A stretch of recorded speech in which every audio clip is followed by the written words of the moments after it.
প্রিয় দর্শক বন্ধুরা, আজ আমি খুবই কম তেল ও কম মশলায় পাঁচমিশালি সবজি দিয়ে চারা মাছের হালকা পাতলা ঝোলের রেসিপি আপনাদের সঙ্গে শেয়ার করছি। দুর্দান্ত স্বাদের হয়েছিল।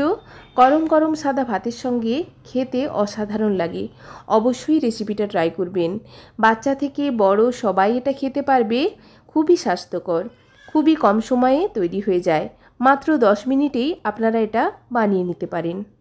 প্রথমেই আমি সবজিগুলো কেটে নিয়েছি।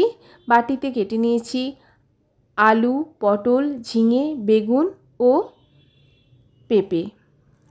সমস্ত সবজি কেটে নিয়ে পরিমাণ মতো লবণ, হলুদ ও দুটো তেজপাতা অ্যাড করে দুটো সিটি দিয়ে আমি প্রেসার কুকারে সবজিকে আগে থেকেই সেদ্ধ করে নিচ্ছি। এরপর আমি পরিমাণ মতো সরষের তেল ভালো করে গরম করে একে একে মাছকে ভেজে প্লেটে তুলে নিয়েছি। মাছ ভাজার অবশিষ্ট তেলেই দিয়ে দিচ্ছি মিডিয়াম সাইজের একটা টমেটো ও দুটো ঝাল কাঁচা লঙ্কা। প্রায় 1 চামচ মতো তেল অবশিষ্ট ছিল, আর এক্সট্রা তেল অ্যাড করিনি। সেই তেলেই ভালো করে টমেটো নাড়াচাড়া করে ভাজা ভাজা করে নিচ্ছি। অপরদিকে আমি শিলে 1.5 চামচ মতো গোটা জিরে ও পরিমাণ মতো আদা বেটে নিচ্ছি।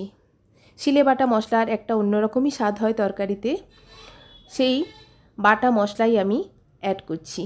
দিয়ে দিচ্ছি মশলার বাটি ধোয়া জল। টমেটো খুব ভালো করে ভাজা ভাজা হয়ে গেছে, টমেটোর কাঁচা গন্ধ চলে গেছে। পরিমাণ মতো হলুদ অ্যাড করে মশলাকে খুব ভালো করে কষিয়ে নিচ্ছি। এইভাবে মশলা কষিয়ে রান্না করলে তার স্বাদ দুর্দান্ত আসে। অবশ্যই এইভাবে মশলাকে কষিয়ে নেবেন। আদা, জিরে, টমেটো, কাঁচা লঙ্কার ফ্লেভারে তরকারির স্বাদটা কিন্তু একেবারে অন্যরকম হয়। এক্সট্রা কোনো মশলা অ্যাড করিনি। এইভাবে একবার বানিয়ে খাবেন, খেতে কিন্তু গরম গরম সাদা ভাতের সঙ্গে দুর্দান্ত লাগে।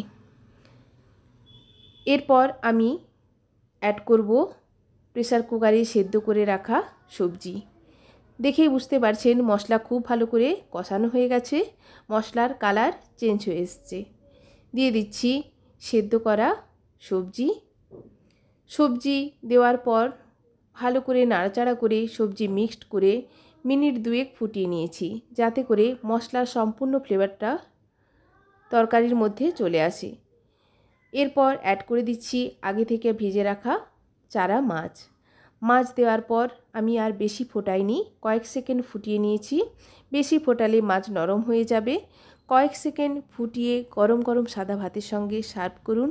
খেতে অন্যরকমই লাগে। অবশ্যই রেসিপিটা ট্রাই করবেন। রেসিপি ভালো লাগলে আবারও বলছি চ্যানেলকে সাবস্ক্রাইব করার অনুরোধ রইল। ধন্যবাদ।